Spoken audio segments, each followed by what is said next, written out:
Oh, I thought you said news nonsense movie. It is. Hey, everybody. Welcome to Movie Talk. I started recording. I hit record maybe about 3 seconds prior just to kind of catch the candid crap happening on scene, on camera.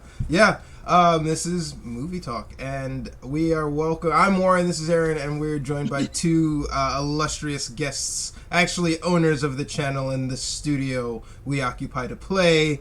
Hence, they held us at gunpoint to get us on this. Just kidding. We couldn't wait to have them actually on to talk about this. That is the opposite of what happened, especially when you denied our request for topics. What did you want? You wanted Harold and Taylor Save the World to talk about, or what? I don't even know what the Harold movie. And Taylor. It's almost like two rednecks zombie yes. movie. That is the Harold and Taylor. That is definitely a Nantucket version of Harold and Kumar. I don't think I could review Harold and Kumar here. It's so not get monetized. Just for everyone's edification, the way this works is like, oh yeah, let's come on Movie Talk. We want to have you guys. Like, we talk about crap all the time. Like, you guys would be great guests. And say, okay, well, these are two full-time production folks, so their schedule is pretty shit. All right, so let's pick a time that works for everybody. Okay, well, what are we going to talk about? Oh, let's talk about, like, some classics. Thomas goes, no, let's talk about this really fucking obscure indie film that neither of us have seen, and we'll have to do some homework on. And maybe find it somewhere. Kicking and Screaming is streaming on Netflix. So not the Will Ferrell one. Yeah, the good one. The Noah Baumbach, who is, the Squid in the Whale. Oscar nominated, maybe. I don't think so. Writer. Okay, first of all, I need to get in that email thread. I think I forgot. Maybe it's my spam, because we're a movie show, Warren. I would have welcomed an indie film, a pretentious indie film. And oh my god! And that's why you're not on the email thread. He would have been outvoted. That's why. Wait a minute. So Warren doesn't invite you to the emails when he books guests and topics? You're the first guest we're booking. This is the first time. Next time.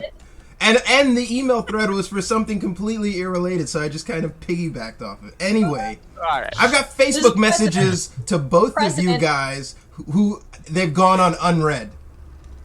So that's because I use the browser on my phone for Facebook. It listens to you. The Zuck listens to all, and I avoid the Zuck. So does your Apple phone. All right, Anyway, we've got a format here. Yeah, we talk about movies. We argue about everything under the sun, including schedule time. So we do our little intro. That was probably the longest intro we've ever done. Thanks, guys, for being part of that. And then we talk about news. We do movie quotes where, we basically show Aaron his age and stump him on things that he should know, especially as a self-professed movie buff. Ooh, he's not going to get my quotes. But just because I enjoy a bowl every once in a while and forget every line in the movie doesn't mean I don't know it wasn't good. This time we're going to do a little rapid-fire sort of exchange. I don't know if it'll work because you guys are sitting next to each other, but it's going to be a free-for-all. Someone throws out a movie quote, first person gets a point. Just like whose line is it anyway, the points don't matter. This is for bragging rights. And then at some point we'll naturally segue into the topic of today's video, which is Dumb and Dumber. One of my favorite films of all time. Wow, really? Okay, good. Yes, no, I'm on that end. Okay. I thought Thomas was making fun of us when he gave us this, because me and Warren, Dumb and Dumber. I'm just saying, we fit the bill. I did not suggest Dumb and Dumber. Warren suggested Dumb and Dumber, and I said absolutely, because I have a lot to talk about as far as slapstick through the ages, starting all the way back to 1552 in both Italy and England. So if you care to join my foray into slapstick comedy, please join me. I don't have I need my French press coffee and my corncob pipe to have that discussion. I appreciate your satire every once in a while. Are you going to make the natural progression through like Benny Hill and Monty Python? Of course. Oh God. Mr. Benny. I had to listen to this once already. The warm up, and it's tedious. It gets long. I would literally march downstairs and be like, you know what? Slapstick is about making fun of the man. You can really like take it to authority at slapstick without getting. And I was like, he's like, okay, whatever. He's like, I'm gonna go do some dishes now.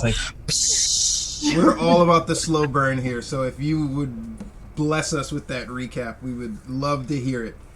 But first, let's talk about what's happening in the news right now. And I thought this is a perfect topic for you guys because you guys, again, are working in full production. But, like, COVID is hitting productions hard everywhere. Yeah. There's a story about a crew, like an assistant director in LA on a commercial shoot who died of COVID they traced it back to that being like a focal trace point.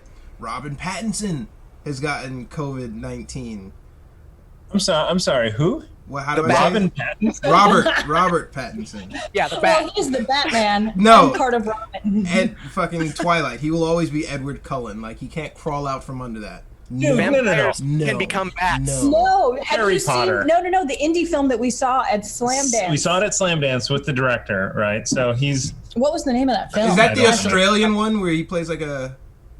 No, he plays like just basically a loser trying to get with a girl. So I know, Robert Pattinson. It wasn't Twilight? Was it Twilight? No. Sounds like Twilight. No, so anyway, so the Q&A of this movie, right? So after we sit through, the director's like, yeah, so, casting a movie in the UK, and this was 2000, no, it wasn't 2004, it was 2008 maybe? And How to Be, that was the name of it. So How to Be, 2008. Mm-hmm. You made my Anyway. Apparently, I was at Sundance in 2008. Yes, we were. 2004, 2008, and 2012 maybe? Mm-hmm. Anyway, so it's like the Olympics. We go every 4 years. So I'm already bored with this kind of story. anyway, yeah, let's move on. Anyway, so 2008, so he's casting, right? And this guy's like, oh yeah, I was in Harry Potter. And he said, well, 90% of the people that we cast was in Harry Potter, right? You're either an extra and it's the UK. There's only like 400 actors. Which I do have to say, shooting in UK though, because there are just so few people, that everybody in the industry actually does very high level work. I've yet to work with anybody in the UK that's been disappointment, because like, oh yeah, I shot with like Dame Lady Dench, and then we did an interview with Nigel Rogers, and then we did this, and you're just like, holy crap. And then you realize, oh, there's only like 17 of you in the country. So how many other audio guys are there? Anyway, Robert Pattinson was a major character in Order of the Phoenix. Are you okay? Are you choking? Whatever movie he was in. Yeah, absolutely. You starting a car or something. That's you know what I'm doing? I'm muting it on there it is. No, nope. it's muted. So can you hear me? Yes. Yeah. Oh God, do we have to go through the fundamentals of Zoom again? I'm gonna show the Sprint guy. No, it's not Zoom. It's so I've got OBS and I've got Zoom, so I muted for Zoom. So they didn't hear the coughs. They won't hear it on the thing, and then I'm clearing my throat. I smoked a cigar last night. This is fucking chaos. I'm kidding. Anyway, so I've been on set since COVID, and I do have to say it's a bit of a hot mess. Like at a certain point, you are not 6 feet apart. In fact, my engineer was like, we were about 6 feet apart. He was sitting at another table farther away from me, and I was sitting at the producer's table, and we're in a meeting, we're having a conversation, and he just rolls over and kind of forgets the fact that you're supposed to be 6 feet apart. So it's not that easy to maintain social distance. But after a while, you kind of feel like you're in your own production bubble, which really production is like a bubble. I kind of lose time of like what's happening in the world because you're in like this 17-hour a day, work environment that after a while, it's like we're all sort of together, sort of pseudo quarantine together. Yeah. And masks are required and necessary, but also bullshit. What? Well, just the what you have to deal with in wearing a mask. Yeah, so we had to still go outside, eat outside. We had to eat under a tent. We each had individual tables that were 6 feet apart in order to eat. It was really tough because you have to think about scheduling breaks for your crew a lot more often and longer. So it's not like I can have a sip of water while I'm setting up an LED wall or we're rigging lighting or something like that. Like everybody has to go outside from the studio. So you were rigging and setting up LED walls? No, but I was watching it, and it was quite entertaining. With that, you guys also rent gear to independent filmmakers in the Bay. Like, what is your sense of their, just in your interactions with them, of their adherence to that, or even if they take it into account? So June 8th, rentals started up again. Before then, it was just a barren wasteland. So before that, no one was shooting, but now because the rentals started back up, like you can see that other people are shooting. Yeah. Okay, cool. There are two types of people that are shooting right now. Those that are going through the process and really, having a safety officer on set, having like all of your craft services are packaged up pre-show, so there's no table where you can mingle around. You get Ziploc baggie with 2 water bottles, granola bars, and Welch's fruit snacks. Kind of nice because you walked up to the table, gave them your name, and you got your food a lot of times. The other type are shooting music videos, and let's just say people that shoot music videos are not usually concerned about rules, laws, much of anything. I make sure they have insurance and I know them, and that's about it. That Ziploc baggie per ticket for craft services is like, because I've gone to shoots before where it's like, oh, you're not on the list. Does that mean I don't get a Ziploc baggie? I'm starving. What is it? Come on. I mean, it's not that hard. It's one of those things where it depends if your production has money. Like, I basically was like, my crew can't make it to lunch for a half hour. What can I do with their food? Can I get an extra one? Like, and people are just like, yeah, whatever. It feels like a lot of the COVID quarantine issues you're going to have are in pre-production when it comes to sort of like planning that stuff and sitting in those meetings. It feels like when I'm on set, though, if you're on set, like you can make it work. Like you guys, I mean, you're indoors, so you definitely need to adhere to some safety, but like if I'm going past somebody, it's briefly. I'm rarely in somebody else's space. Like talent has to be more careful of that than anything, right?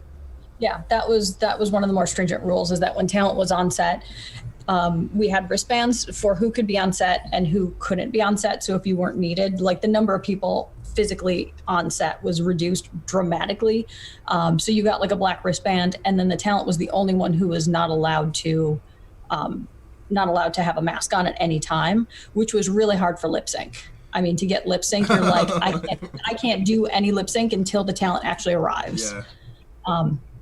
We also shot around the world for this show. So it was London as well as Singapore.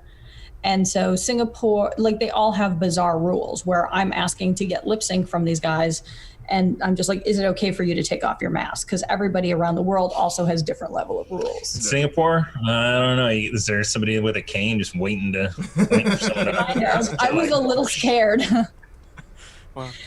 But yeah, and so like our bathroom, it was one way in one. I mean, I kind of like it as being somewhat of a germaphobe. Like it was one way in, one way out. You would touch the door. So the men's and women's bathrooms on the out were open. So as soon as you washed your hands, you didn't have to touch anything else until you got back to your desk, which was really nice.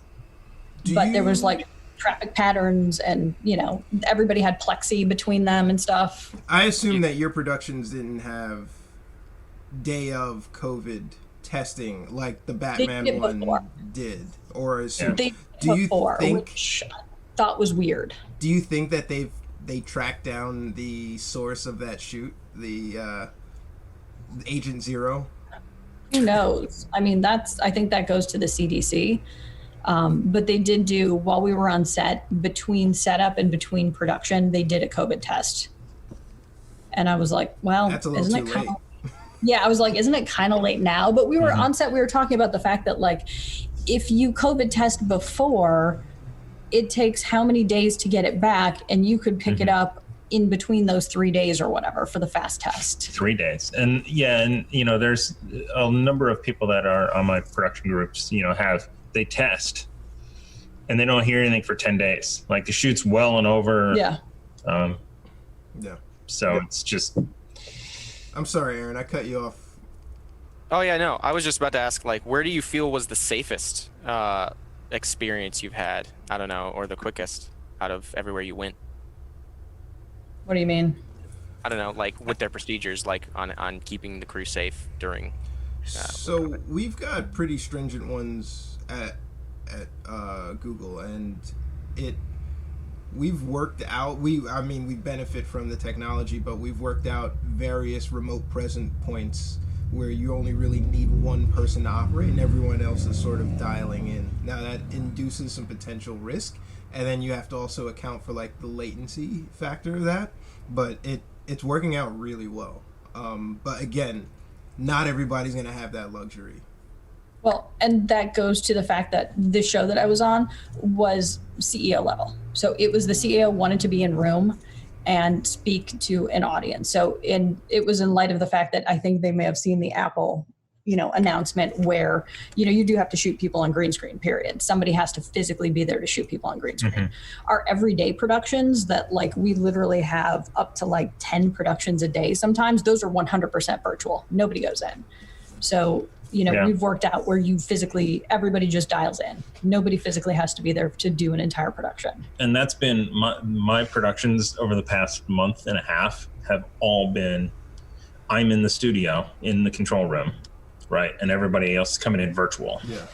And that's what I've been doing. I mean, just even in the technology of, things like vMix, send us free shit. You see that remote dial-in is becoming sort of like the way people run these keynotes, these conversations, these events, these virtual Burning Man sort of things. But we're still gonna need to. You guys don't hear the motorcycles? No. A little bit. It's a lot louder in here. You're still gonna need a physical location. I don't think you're gonna be able to get rid of that completely until we've moved entirely to CGI. But in that same vein. We discussed a little bit, Thomas, that Tyler Perry opened $1 billion.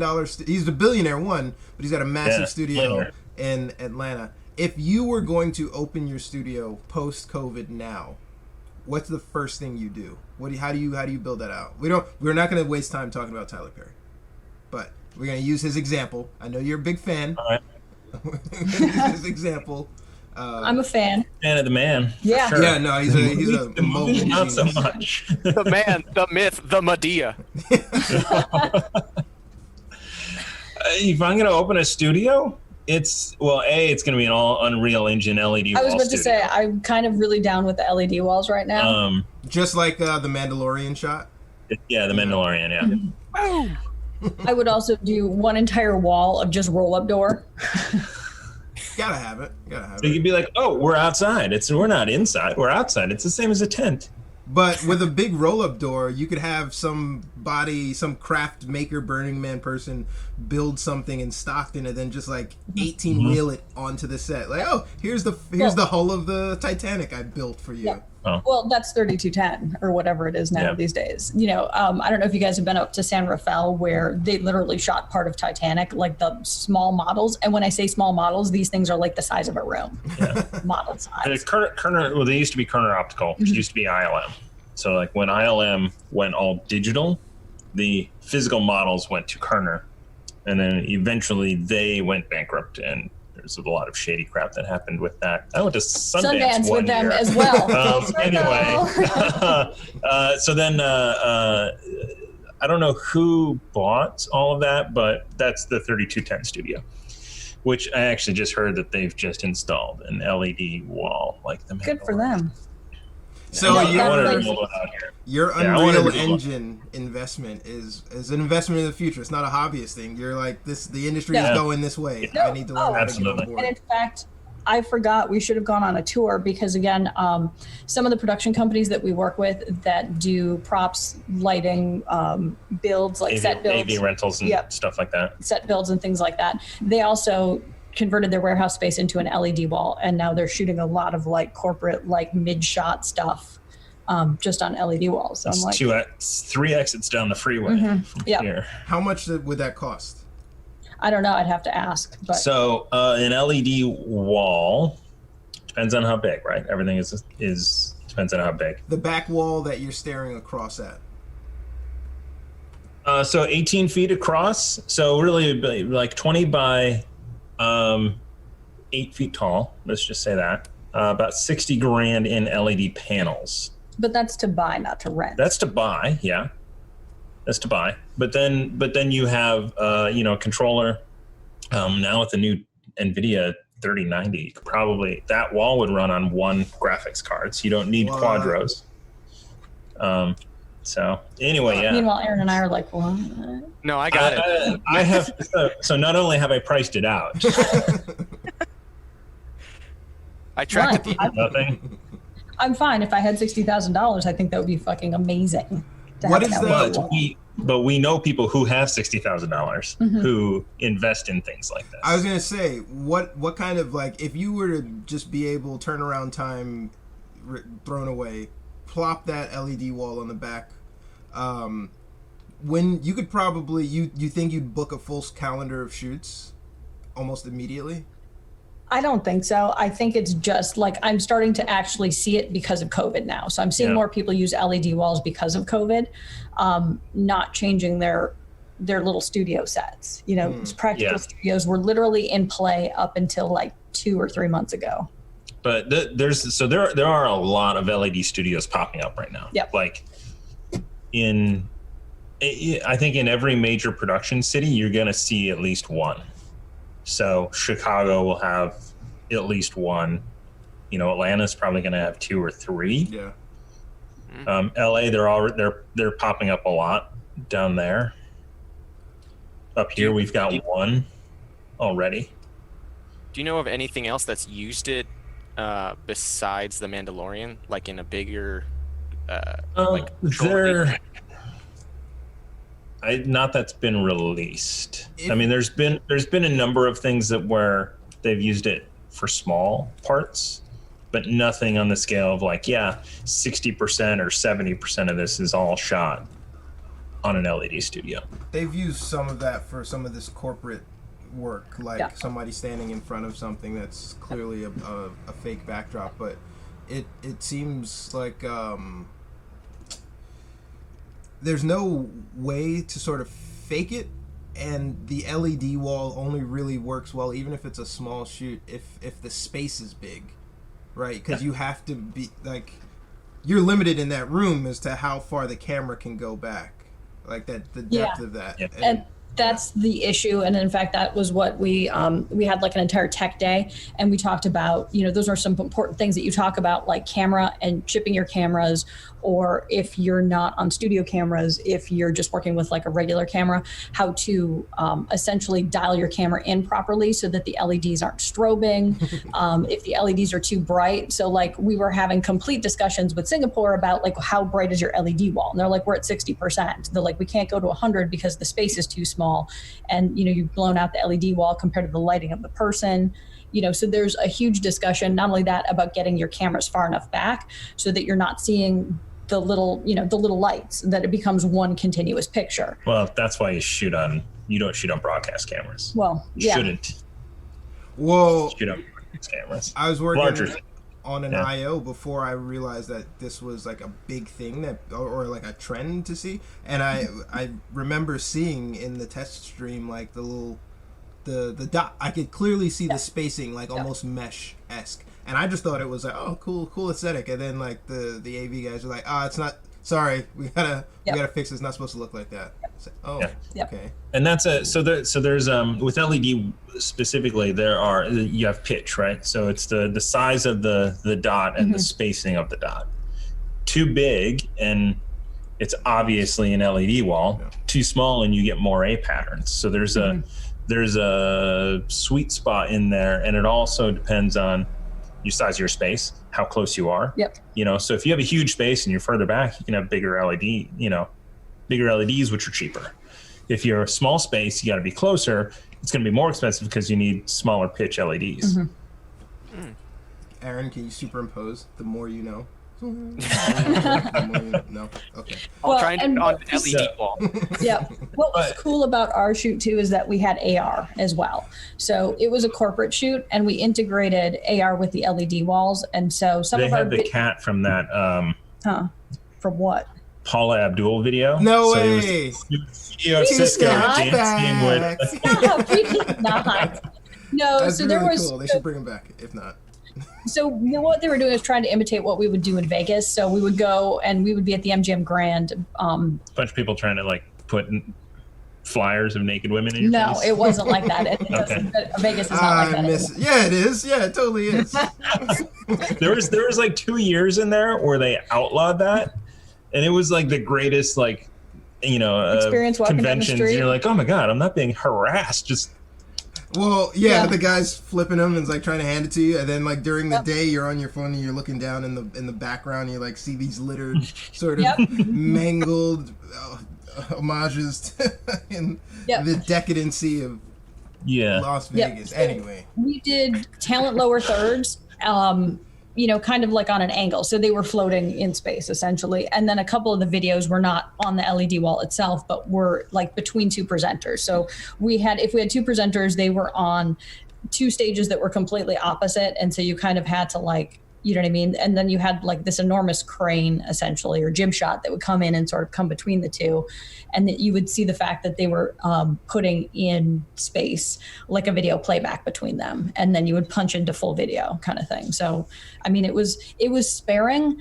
And essentially like what we were trying to do is, 1 year in Vegas, we had lower thirds on moving basically LED monitors, somewhere between like the first tier and the second tier in the MGM Grand. And it would just sort of move in and move out, those kind of thing. It was trying to basically imitate that look that we would do in location. Is that part of what you're trying to do, Thomas, with Unreal? What is your obsession now with Unreal Engine?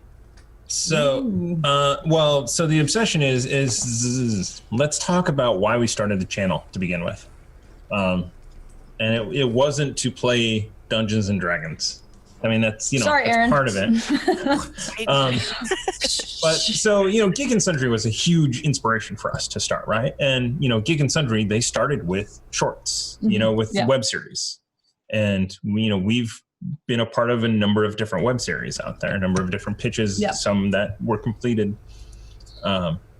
and some that are still in post-production. Well, and to just kind of, before you segue into that post-production piece, just cost effectiveness for being on YouTube, because at that point, what was it, like 2014 or something like that?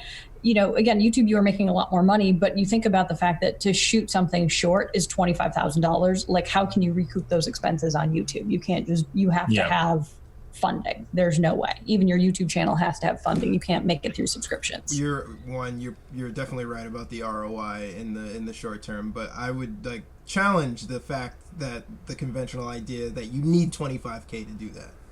Mm-hmm. Mm-hmm. I don't think you do. I mean, in fantasy, though, I think do Lord of the Rings quality, even super low budget really is when we shot everything for I think $15,000. And Thomas is talking an hour about of content. Mage Haven, right? Yeah. So if and that is all the costumes were free. Nobody was paid. All the equipment gear was donated, unless something had to be like rented, that was a purchase. I mean, basically everything was free. It was just space, rental, building the sets. I was gonna say, you guys built out a decent amount of that set, didn't you? Yeah. I'm kind of sad because who has that now? So if you're a student at SF State, you can actually use the set. Give me my goddamn set back. Because nobody had storage. It's in their prop storage. That's awesome. So our sets are up there. I want it back. Anyway, because it was a lot of work. I mean, we would just sweat it out in Chucky's garage, making sets. But so Unreal Engine now takes away. Yeah. So we could build. So all of the backgrounds in LA is built in Unreal, right? So you still have. Your set still has to have all the stuff that you interact with. And, if you're in a pile of dirt, you need a pile of dirt, right? Or if you... In a bar, you need tables and a bar still, but at least your backgrounds, your walls and things don't have to be built. You don't have to do flats. You don't have to do a lot of stuff. Yeah. And one of the things that we did on Mage Haven is we shot so much green screen and like big, huge, open, wide vistas that very hard to key, right? So... part of that is, we didn't have a cyc, so we had cloth, and cloth backgrounds are crap. Yeah, they're crap and they're hard to make. And we were on a super small budget, and we were trying to shoot 12 pages a day or something like that. And it was, anyway, so the green screen, the keying part is what sunk us in post. So if we would have had that pre-built in Unreal and you shoot and you're done, boom. Yeah. So the other thing that you can do on Unreal is you can still shoot green screen. Yeah. And you can have your camera tracked in real time on the green screen with Unreal and composited live. So you color key your footage to match your background. So you don't have that process later where you're like, I need to match my foreground, my background. Mm-hmm. You do that on set, and then it's pretty much you get a pre-keyed video out of that. So first thing we're going to do is we're going to put a big green screen in here, a 13-foot green screen. As soon as it's available, it's sold out. Well, they're sold out everywhere, right? So I was going to, why not just sort of build an infinity wall and then just like paint it? The space we're in doesn't allow it. But it's also still, I mean, we've done that for how many years, and you're still struggling with the same issues of the fact that you're still keying black shiny shoes on an infinity wall, like the usual stuff, the stuff that you fight with every single day in production is, a green infinity wall. How many years have we been shooting on green infinity walls? Forever. But anyway, so you two are welcome to join us as soon as we can meet in person, and to help go through that process. We know who else. We should invite Tyler Perry onto the show. Tyler, if you find yourself in this corner of the internet and you're watching, please, we'd love to have you on and see what kind of goodies you've got inside your studio down there. Maybe even a tour of some kind. But this is way too much information and way too official for the dog shit that me and Aaron normally talk about. Wow. Yeah, we have to get back to art, like Dumb and Dumber. Yeah, that's why I put in the email. Are you kidding me? How many Robert Pattinson movies have you seen? Have you freaking seen? Because no, he's not just Twilight. I'm getting back to this. This is like 50 minutes. Okay, he's been holding on to this the whole time. Please.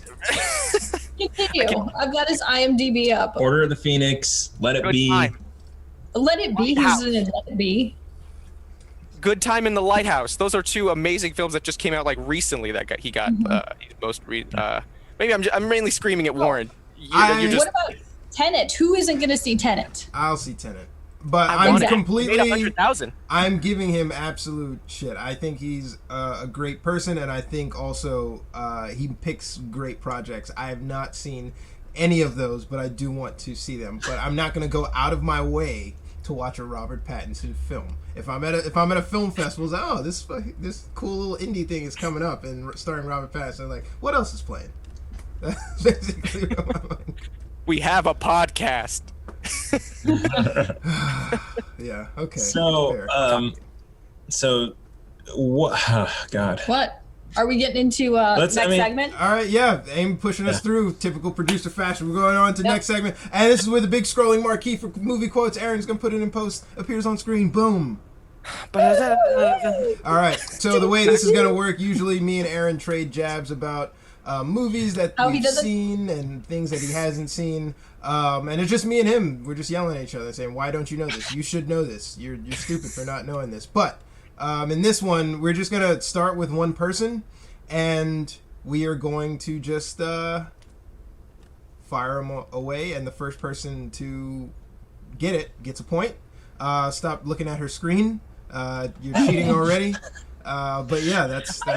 Amy's quotes are not very obscure, so they're not. They're on brand, though, for sure. All right, let's start with Aaron, then. Aaron, you read them off, and then the three of us will try to get these. Let's do this. All right. All he'd wanted were the same answers the rest of us want. Where did I come from? Where am I going? How long have I got? The thing was an alien. No. The thing I appreciate about Aaron is even if the movie quotes are dog poo, he does it in the voice. So that's kind of the clue. Is that we all talked about this movie? I know we know it. is that the blood in There Will Be Blood? No. I'll give you 80s movie. Repeat the quote. Okay. Repeat the quote. Gotcha. All he'd wanted were the same answers the rest of us want. Where did I come from? Where am I going? How long have I got? Ignore the country accent. I don't know why I'm doing it that way. Because I was gonna go. All I'm thinking is Tommy Lee Jones. That's all I know is it's Tommy Lee Jones. No Country for Old Men. Like, Is it Tommy Lee? No, it's Harrison Ford.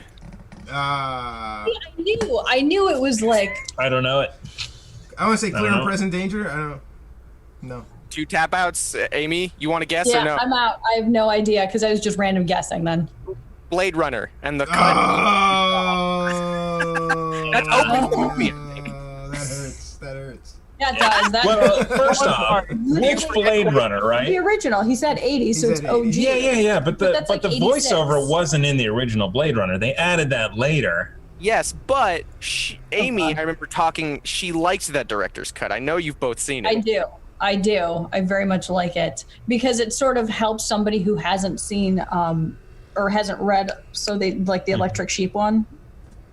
What's the book it was based off of? I can't think of the name of it right now. But anyway, Do androids dream of electric sleep? That's it. Yeah.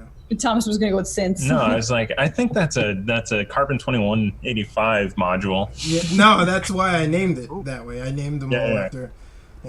Excuse me. Anyway, Okay. Aaron, Who's next? Aaron gets another one. That was What? shit. Okay. That was a good one. That failure was on us. I was going to actually quote off of it too because it was like, should I go? I'm like, all right. And then I decided to stay on brand for topic. All right. Okay, go for it. All right, here we go. We have powerful friends. You're going to regret this. Wait, no, I said the wrong actor. Bane. Do you feel in control? I said it the wrong actor completely. But we have powerful friends. You're going to regret this. Oh God. Give us a genre. Princess Leia. Oh, Return of the Jedi. nice. I was like, what the fuck is that voice? I was like, don't even. Return of the Okay. Jedi. Yeah. Yep. Aaron's got a theme going. Okay, so now Nice, Amy. Well done. Good job, Amy. Mm-hmm. Amy, voice you're up. syndrome. You're up. All right. Okay. All right, I'm going to try and do this in the voice. Finkel is Einhorn. Einhorn is Finkel. Fucking Ace Ventura. That must mean Finkel is a man. Einhorn is a man. Yeah, Ace Ventura. Nice. Yep. No, Aaron, you didn't get Finkel as Einhorn? Einhorn is Finkel? I grew up with the second one. Is that the first one? Oh, that is the No. first Yeah. one. I think in Chaos Agents I've actually said that. All right, Amy, one more. Yeah. Scene with the dog. We'll come back Okay. around. Let's, We'll do all a right. wrap. So. Okay. Good morning, and in case I don't see you, good afternoon and good evening and good night. Truman Show. Yep. There we go. I Kind of so bro. I see where this is going. I see where Aaron's getting his quotes. I see where they're getting their quotes because I was like, we have to coddle Aaron because he only really cares about Jim Carrey movies. Oh. All right, I got I some. opened with Blade Runner. That is very true. You don't know what I'm gonna do. Hand me the keys, you cocksucker!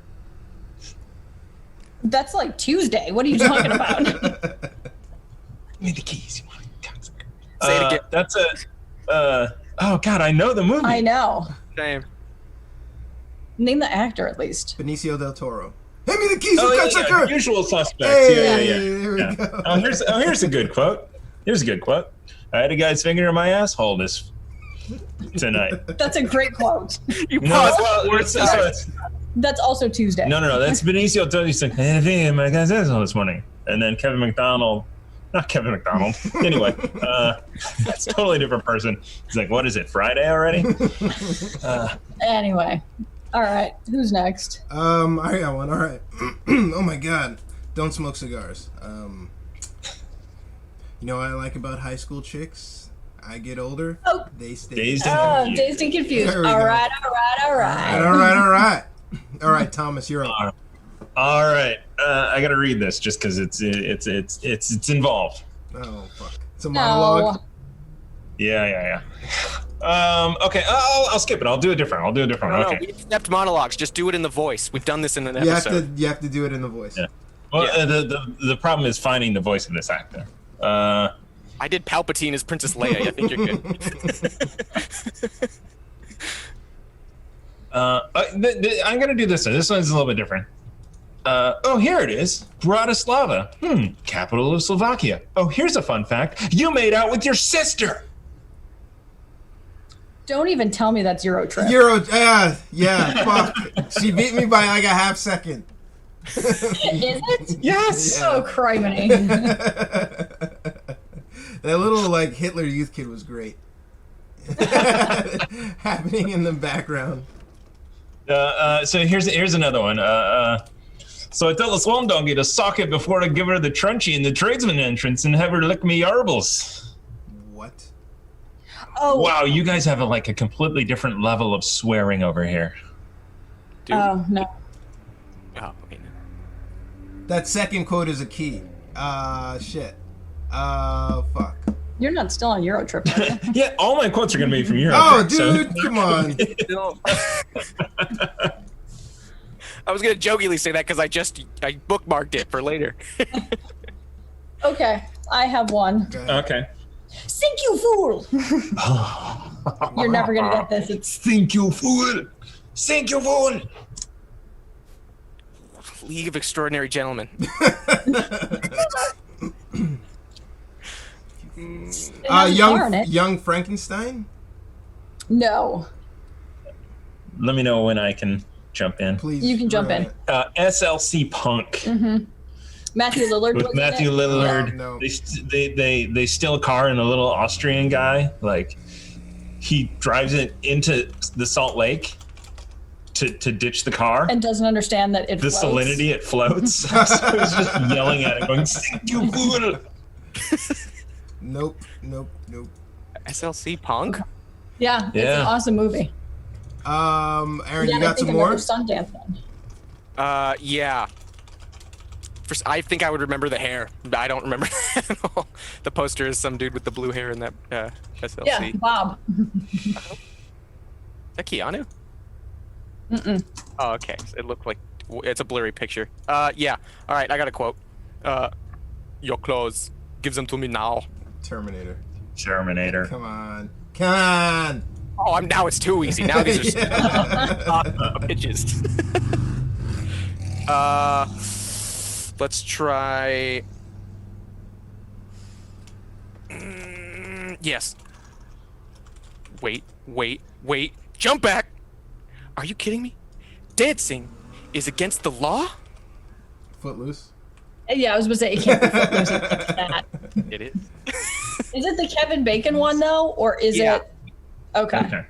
We watched. Oh my God! Have you seen the remake? It is atrocious. It's sickening. There's twerking in it, but it's really? But it's also too furious, try-hard twerking, where they look like they could have injured their backs. It was very. It was furious. It was insane. It also not Footloose.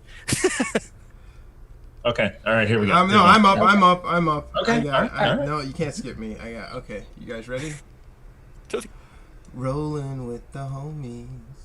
Oh, Clueless. Hey, that was a little too easy. Oh, shit, this next one is gonna be not hard either. This one time at band camp, I stuck a flute in my pussy. American Pie. Yeah. Allison Hannigan or whatever. Yeah. She will never crawl out from underneath Buffy. I don't care how hard she tries. You're Which is How I Met Your Mother. All right, here we go. So, Michael Bolton? Office Space. Yeah. Like the singer? Yeah. Such a quotable movie, man. Hell no. Yeah. Looks like somebody's got a case of the Mondays. Shit. No, man. That was his neighbor. It's like the best. No. Yeah. No, I'm not coming over, man. I don't want you fucking my life up too. All right, are we exhausted on quotes? You got some more? I Aaron? think so. Can I we have should my have done stapler? Office Space. What? Aaron? You said, I was like, can I have my stapler? Oh, Mort. I think I would have appreciated an Office Space rewatching more because I saw it in high school. I loved it, but I think I would get a lot more now out of it. Fucked her. But Mort goes from the stapler guy to dodgeball to the dark villain in Get Out, right? Like the photographer was trying to steal. Yeah.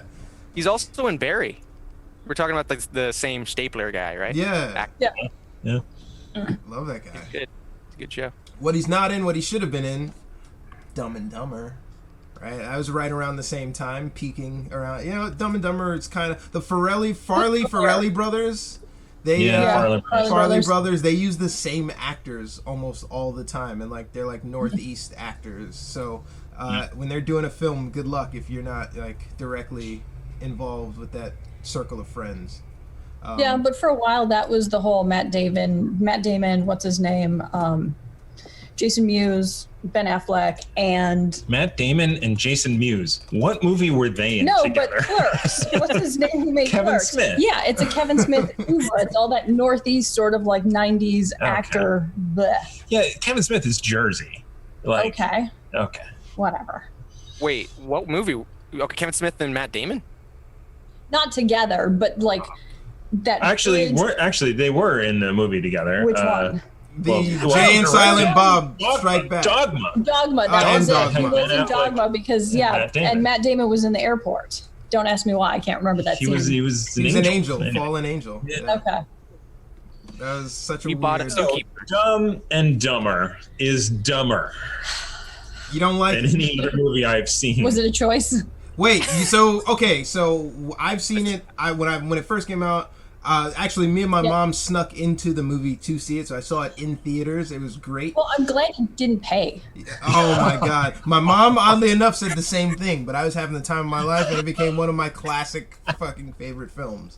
And since I had the VHS, I wore it out, saw it all the time. You guys, Thomas, your first watching was recently. So I mean, I've seen bits and parts. Obviously, there are so many memorable moments that are part of our lexicon now. Well, we're talking about the movie quotes. And so that's why I kind of went with the whole Jim Carrey movie quote thing, because he has, I had, well, alrighty then, and, some other stuff, oh, really? So you're telling me there's a chance. Yeah. Right. What's all this 1 in a million talk? Geez, look at the butt on that. Yeah, he must he must work out. And see, this is it's funny in this context. It's much better to talk about the movie than watch it. Yeah. You're fucking smoking crack. I could watch that movie all the time. Before we, I'm sorry, Aaron, go ahead. No. I think it's a movie of its time in the '90s. It's a defining film for Jim Carrey, but. I told you, Warren, I was gonna rewatch this, and I was like, I saw it so much growing up. I'm not gonna do it again. Especially, and then when I looked it up on YouTube, I kept seeing Dumb and Dumber 2 reviews. We'll talk and about things that. So I'm I'm good. I remember it. No, but Aaron brings up a good point, and that Thomas and I, I came downstairs again with my thoughts. And Amy Thomas couldn't finish the movie. Yeah. She left halfway through. It's like, whatever, I can't deal with this. But in doing some research, because I saw it originally in the 90s and I wasn't impressed with it. And then I saw it again, part of it again, and I was still not impressed with it and annoyed, but it kind of made me wonder, how did movies like this get made consistently? And so there was some comments online about how the 90s was extremely prolific in movie making, but not in great movie making. And so, I'm just kind of thinking about what in the industry was happening, that there were so many Dumb and Dumber, so many Ace Venturas, so much Saturday Night Live crossover stuff. Comedy is fashion, which is why so many comedic actors peak and just fade away. Yeah. Right? There's a time for it. And during that time, I don't know that there's any. This is the epitome of '90s comedy right here. Yeah. This movie is just the pinnacle of it. Why? It's. I would answer that movie box office productions thought that they could capitalize on Dumb and Dumber-esque type of films, but everyone else was trying to be Dumb and Dumber and just falling short. If you're an Adam Sandler fan, I don't even know if Will Ferrell was Will Ferrell was probably 2000s when he started hitting. Yeah, he was later. Yeah. But yeah, you just kind of like peak. I mean, this is the era of Comedy Central, right? Yeah. This is the height of Comedy Central, the height of VHS, yeah. video stores, and MTV as well. Yeah. So there was like a VJ in Dumb and Dumber. Yeah, Duff was like a VJ on MTV, right? And a horrible actor. She was awful in this movie. The henchman, the girl henchman. The girl henchman. Oh yeah, she was awful. Man is what you just said to me. She was terrible. Yeah. Then we fought if the other guy was Danny Aiello for about 2 minutes. We're like, is that no? No. But the villain guy was it Mike Starr? Was like this is his role. This is all you ever see him do. This is where he lives. Yeah. And you know what? I mean, he was perfect for it. Like that's his role. He's like he was perfect in it for that role. Absolutely. But I'm kind of circling back to my question of, generationally, was it just the fact that you're like, okay, it was in style? Was it kind of forced on us? Like, because I don't see that much slapstick comedy today. Well, you had. Okay. The parts when we're quoting, we're not doing we're not doing that. Yeah. We're talking about the conversational stuff, right? Like that's the funny that we gravitate to, right? Not the police officer drinking the urine scene. Harlan, whatever the salt over the shoulder sea bass stuff, right? I'll go up to people and I'll have like a moment by myself at a restaurant. I'm like, excuse me, ma'am, what's the soup du jour? And like just hope that they get it, like that's and I think that and honestly that's the problem with Jim Carrey, right? And any movie where they let the star actor go and do what they do. I agree, all that stuff is just, that's why Truman Show is so good, right? He was acting. Because he was acting. He wasn't doing the crazy stuff. And if he was like, he was toned way down. Well, I don't think he was toned down either, but you have to, like with Lemony Snicket's, have you seen his version of it? No. It's amazing, and it's basically all improv by him. They just turned the camera on and told him to go. And it's a different movie than Dumb and Dumber, but still just magic. So it's a movie, right? It's a movie. It's not a TV show, is it? No, Warren? it is a movie. That's the one. The TV. Oh, the Netflix show is with Dr. Doug or Doogie Howser. I was like, who the hell's Dr. Doug? Doogie Howser, MD. Yeah. Or Dr. Horrible, if you know that. Yes, he is Dr. Horrible. Sweet. Yeah. I don't even remember the kind of the bodyguard you're bringing up. I only remember like the overall part of the, I guess, major point of the film that they just have to get this briefcase back to someone she loved. I think the part that's really weird looking back. Yeah. So stupid. Sorry. No, I love that quote. But I'm also like, I think it just didn't. It was a weird plot to go with when they are being held up at gunpoint at the end of the movie. Looking back, I'm just like, that's a weird way to take this. None of it makes sense. I mean, why didn't you just break into the room? You have guns and take the suitcase at any given time. Hey, we think that the bad guy is in there holding your friends at gunpoint. You go in with a bulletproof vest on and get him to confess. So are we really rationalizing comedy movies now? Is that what we're doing here? But when it happened, when it came out, don't pretend you're not immersed by this story. Like it worked, and the comedy only works because you believe it. Handcuffed to the bed, fighting over this chick who. Anyway. I laughed out loud once. And that's when the dog van jumped in the street. So you hadn't laughed past the credits, the intro credits? You didn't laugh after that at all? I think a lot of cliches came from this kind of too. So looking back, it's like, we kind of know the punchline at the end of this. And the most redeemable part is the fact that Jim Carrey and I really wish I knew his name because I know him from other things. Jeff Daniels. really carry it as being just their dynamic carries the film. Like the story is really forgettable. It's second. So there were a lot of forced moments with specifically Jeff Daniels' character. Like, I felt like he was a 40-year-old man playing a part. You know what I mean? Like, he felt too old and too sophisticated to me as an actor to be playing the role that he was playing opposite Jim Carrey. Like, Jim Carrey actually did a better job being Lloyd than Jeff Bridges did. Jeff Daniels, sorry, not Jeff Bridges. Bo Bridges, you know, it's a different movie. I wish Jeff Bridges was in this. That would be completely We'll bring in the Big Lebowski. Everybody will be there. Just give me the damn number. I mean, by the time that both these guys have careers that go back to like the 1980s, and this is, you have to be a gifted actor to play an idiot or something like that. The way the thing goes. Really? Yeah, that's. Really? I mean, my critique isn't so much Jeff Bridges; it's the script that Jeff Daniels. Okay. You basically also called Aaron a cinematic genius, an acting genius. For his portrayal of Ruckus? Yeah, probably. Aaron, he's a sleeper, man. He nested in that Elvish. He snuck that past us for months. That's also the weird thing, too, is that you hate campy stuff, and I also do always campy stuff, and Dumb and Dumber is incredibly campy.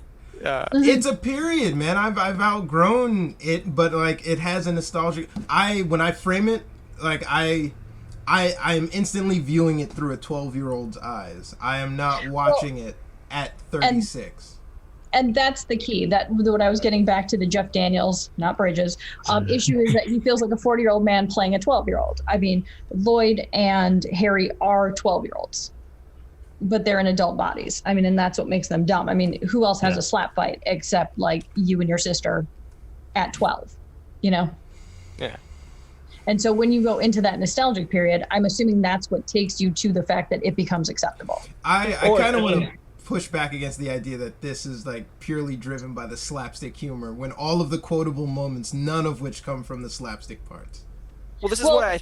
Oh. And that is all on the actors. That is, you get two different actors. This movie doesn't. Yeah, but in the 90s, it was also because I noticed there's a whole because I like to read about genre exactly and what entails genre. So I think these movies are like also in part like gross out movies. So there was a lot of movies with like poop humor and dick humor and all of Freddy Got Fingered, Road Trip. That's all I think Freddy Got Fingered is a different type of movie. 100%. But in Dumb and Dumber 2, the real Dumb and Dumber 2, not the prequel, which like let's just put it on a ship and nuke it. You haven't seen that one when they were in high school, Harry and Lloyd, and they met the twins? It's awful. That came out like and Dumber. Yeah, Dumber and Dumber. When Harry met Lloyd. And the sequel one was way more gross out with like the fist in the old lady and then like pulling the catheter out. I was surprised that they went with so much physical humor. Like, yeah, of course it's Harry and Lloyd, but again, all the stuff that we're talking about is the subtle quote. John Denver's full of shit, man. Like, yeah. Every single truck stop I go to, I'm like, oh, big gulps, huh? All right. See you later. Right? Like this. And to people who get it, it is fucking amazing. But it's God, I can't even explain. All right, we do this rating system up here too. 1 through 100. 0 to 100. We also forget no nuance. Yeah. What would you guys rate it? I'm going to rate it. Give me some tent poles. Like what in the whole lexicon of American cinema or even like European cinema, like what's a 0, what's a 50, what's a 100? We gave Boondock Saints mid to early 90s, in the 90s. In 80s to 90s, and what was the first one we did? It was Demolition Man. Demolition Man. I addressed it later. Yeah, I lowered it later. So I'm thinking that's like a 70 movie because it's campy, it's good, it's got plot holes. Taco Bell's not going to win the future, but it will, even with the reduced menu. I put it at 89-90 for Demolition Man, because sci-fi is really hard, but I give it, like, it ages pretty well and actually looks like where we're going. Unintentionally accurate. Yeah. All right. So I judge movies now based on like a Netflix scale, right? So what does that mean? Netflix is full of basically everything awful. So if it's worth watching, it's like, how do you rate a movie on Netflix? Well, it had a star in it, and it was well shot, and it was okay. Oh, that's a 100, right? Just because your choices on Netflix are garbage or stuff with a star in it. And documentaries. I think that's a prevalent meme, but not right now. I don't think it's true. I think they changed their catalog. I'm going to give this an 82. Oh my God. Okay. Yeah. You could have gone lower. I mean, competently produced, right? Nothing like... The camera work wasn't great. I could have shot it. But okay, fine. But it was serviceable. It's not known for its great panning shots of the I-95, right? Like, it's like, come on. The edit... There were a lot of we'd also discussed the fact that there were a lot of montages, especially like in the 80s and 90s. There are a lot of montages, and for the most part, they did a good job with the montages, except that one camera tilt up from Aspen, the side of Aspen, up to the city. That was awful. That was like... That camera shot was shit. That was a jib... Somebody asking, did we get it? Jib operator's like, fuck yeah, we got it. Shut it on film. You're not going to find out for another 2 days. It wasn't like that. It was somebody going like, okay, go. Amy, so yeah, we got it. You say that, but the scenes of like Harry walking on the highway by himself with the somber song, and then Lloyd kind of scooting up to him with, beautiful. I think that's like, it touches me. I mean, it's not meant to like give me some major epiphany, but I'm like, in the midst of this slapstick comedy, this is a really kind of like cinematic part. I got to tell you, those shots felt like B Unit. Like the B Unit shot those. Yeah, because you could get more. So again, not to go Lovecraft country, but like the shot where in the first episode where Atticus is sitting there reading his book when the bus breaks down, that was beautiful, and that was a man set in a cornfield, and it was a gorgeous shot. It was lit well. The lensing was excellent. What was in focus and what wasn't in focus. Anyway, so scale of 1 to 100. So, 0 to 100. 0 to 100. I was going to go 50 was my gut instinct. Whoa. Yeah. Well, if you say Demolition Man... This is why we argue on questions. If Aaron's like Demolition Man wasn't great and you're like Demolition Man was pretty good, I do have to tend that I would probably give Demolition Man, like my gut instinct for Demolition Man was between 75 and 80. Because again, the story was more solid. The humor, it was a little bit sort of like comedy, slapsticky, you know what I mean? Just sort of like very off the cuff humor. But in whole, it was a decent movie, even though, like, you're right, references to Taco Bell, Simon, what's his name, was a little over the top for, One of the greatest villains ever made. Leary. Ever on screen. Wow. He was very fun. And Dennis Leary, right? They had to put him in there. They had a studio contract for a 3-film deal. Exactly. And they were He's like, another like, how do we make this funny? Let's put in a comedian kind of thing.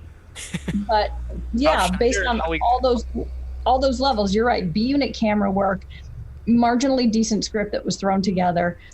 Most of the acting was garbage. Even Lauren Holly was sort of garbage. You know what I mean? Terry Garr was the only star at that time, I think, in that movie. Jim Carrey was a major star at that point. Yeah, Jim Carrey was massive. Okay. Terry Garr, she played the mom. She was like... Yeah. But she got like top billing. Like in the credits, she was up towards the top. And Lauren Holly was kind of like...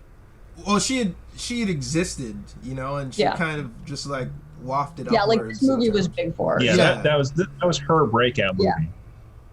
So I would go 50, just because it was strictly D all the way around. Wow.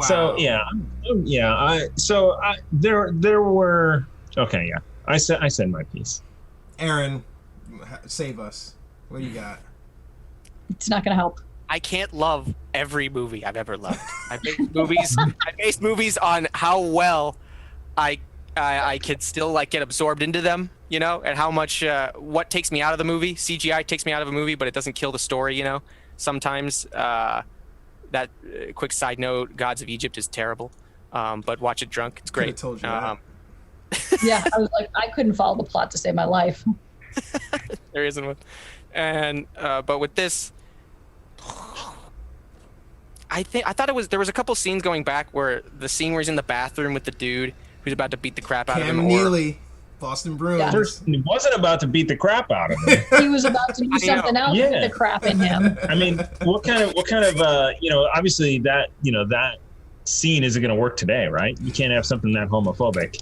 So that's kind of a question that I wanted to ask after this was like, could this be made today?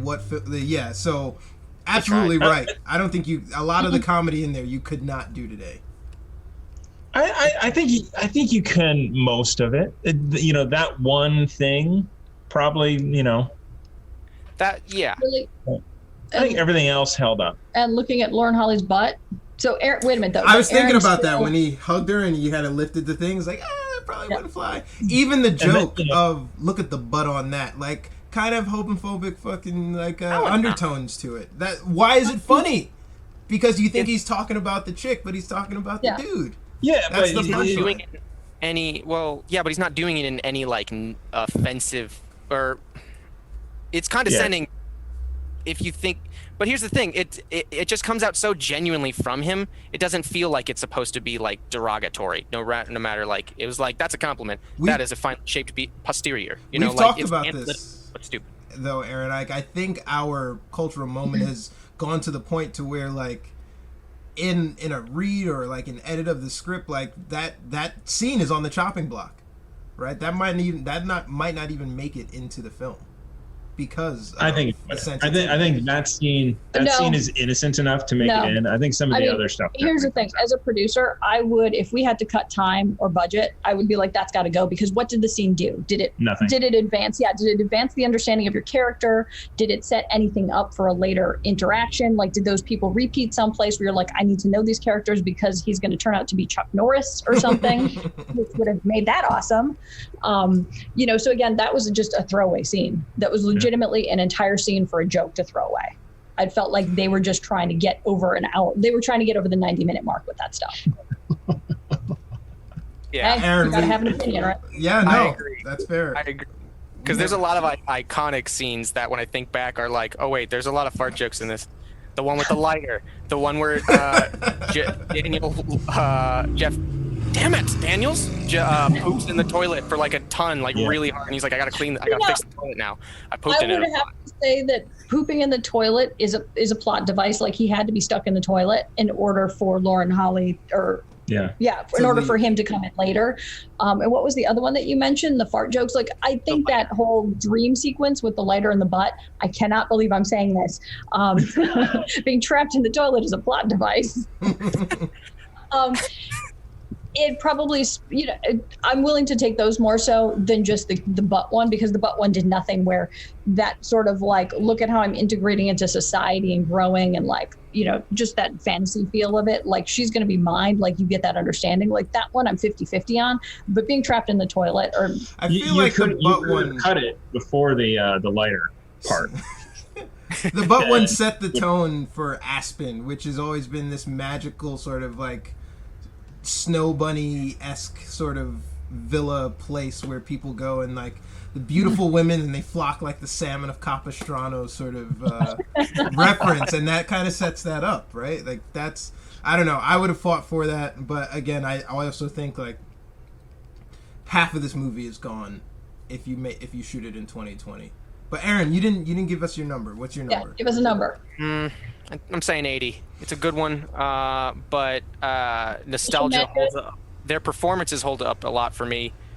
The storyline isn't as entrancing. It's really entrancing until he like gives the briefcase to her, and then after that, it's like, oh, okay, this is now becoming like a crime thing. All right, but for that, 80.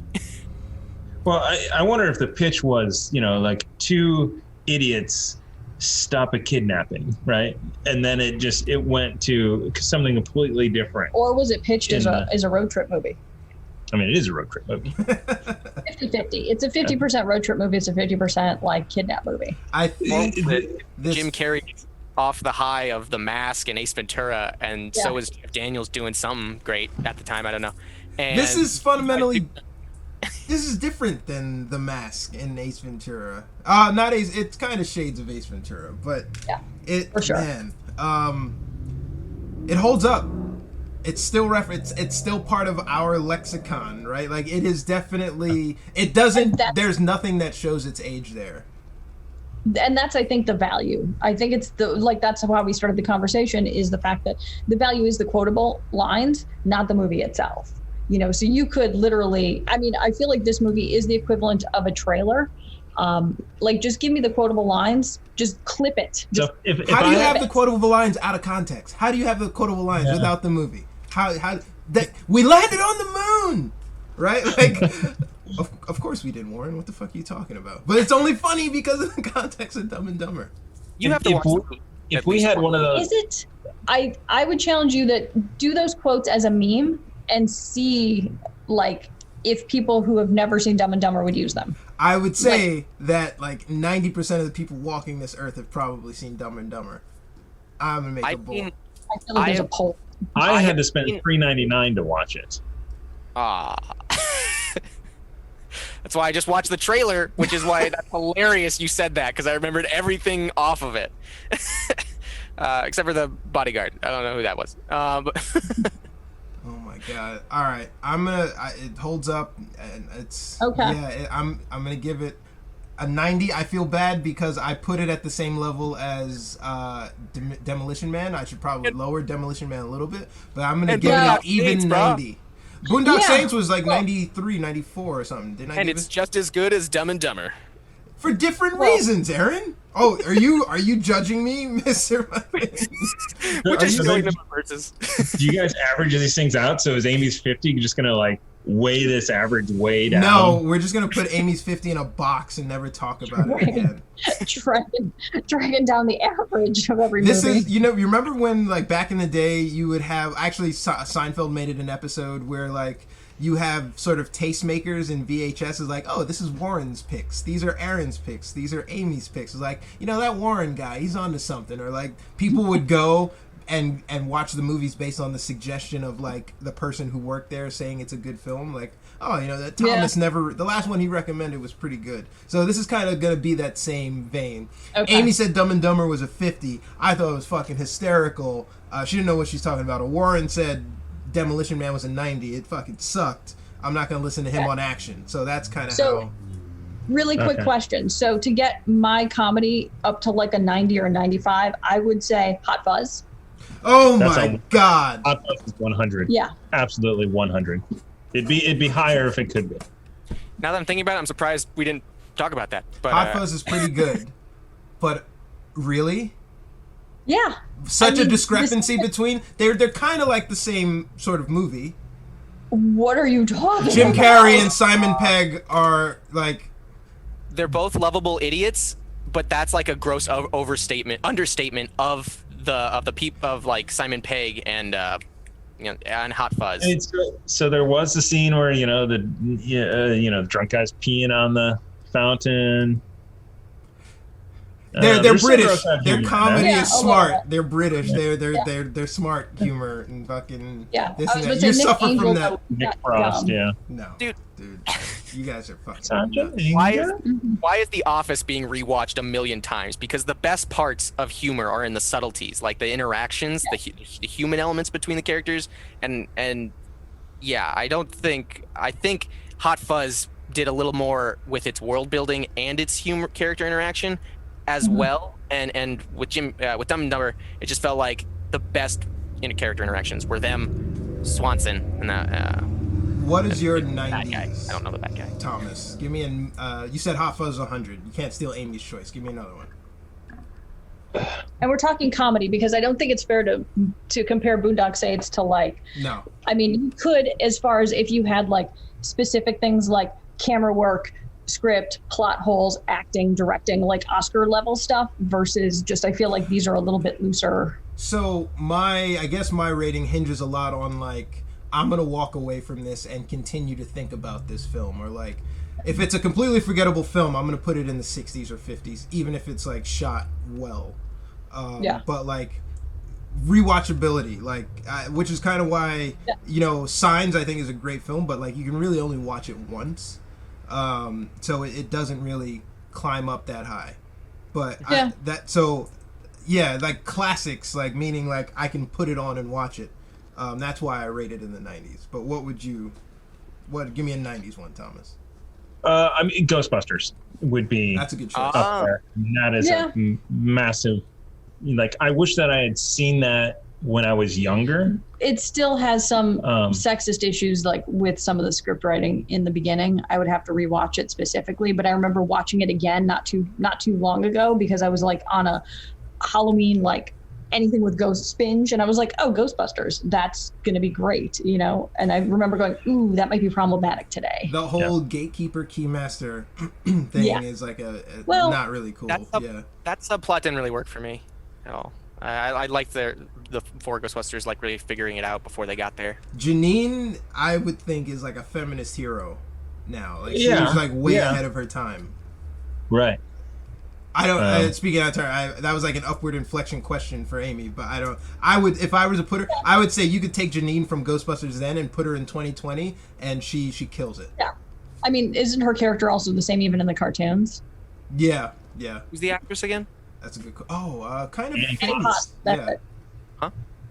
Annie Potts. Are we thinking of the same?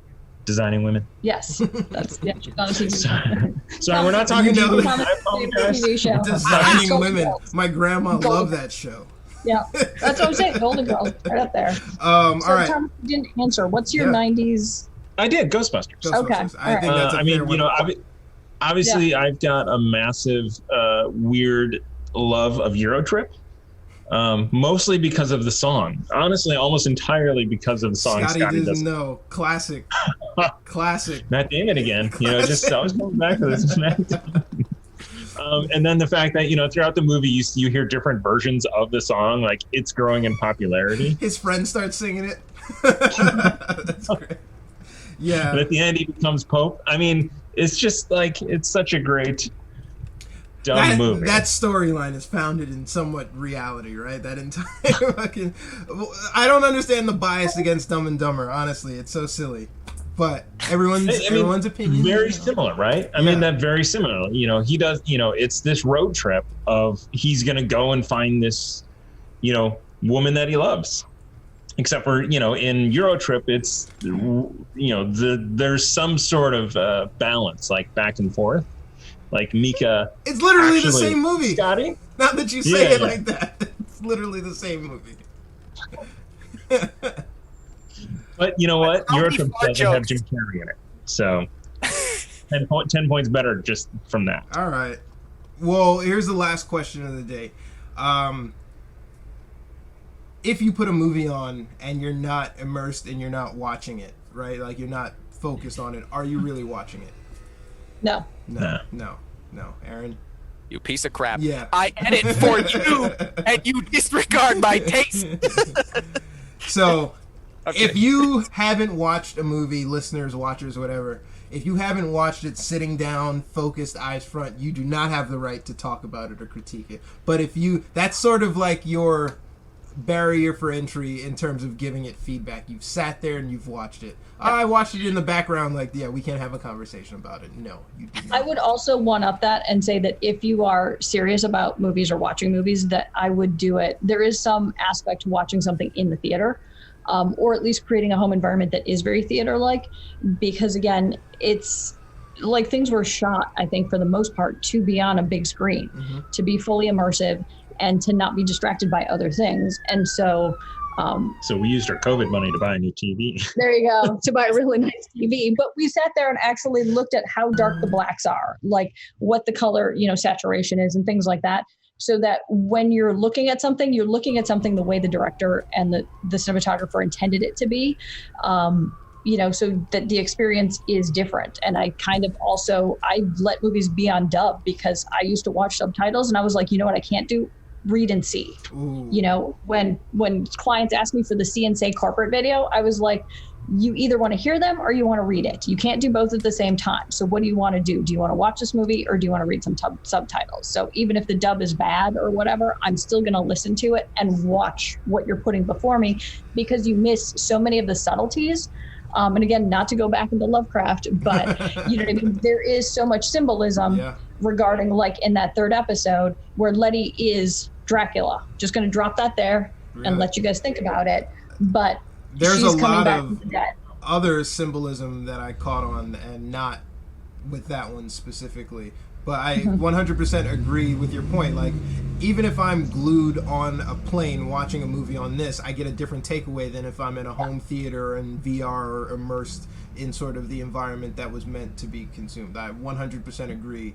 And for that reason, I stomach movies in theater, because I'm like, this clearly was meant to be seen in an IMAX big screen, like not meant for Netflix laptop distribution. So I'm gonna get 100% agree with that. I think we're gonna call this episode. Thank you guys so much for joining us. This is actually really fun. I want to bring you guys back on because you said some things that I didn't agree with, but we don't have really time to dissect them. Maybe we're probably gonna wind up arguing about those on Tuesday before the show.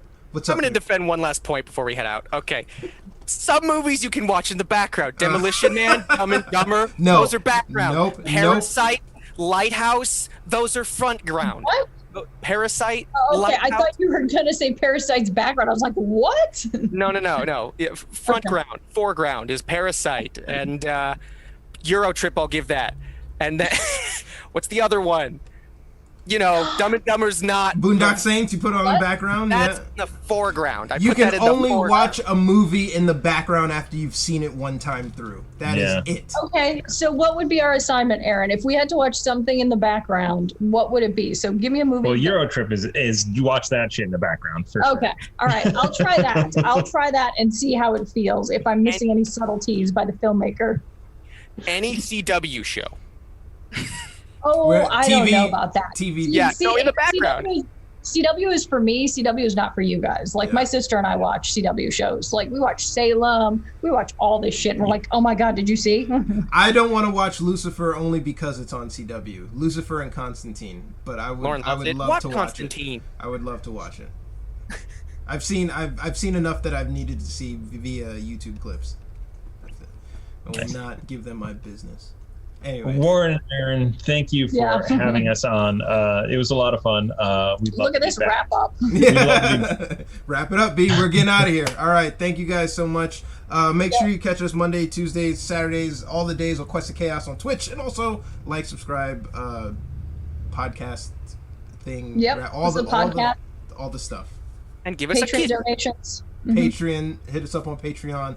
Thank you guys so much. This was super fun, and we'll look to have them back with more guests. Peace.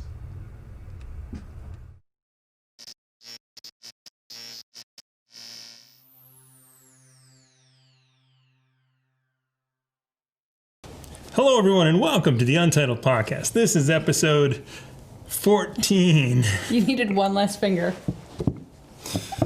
14. But you got to do it faster. 14, there you go. All right, what are we going to talk about today on the Untitled Podcast?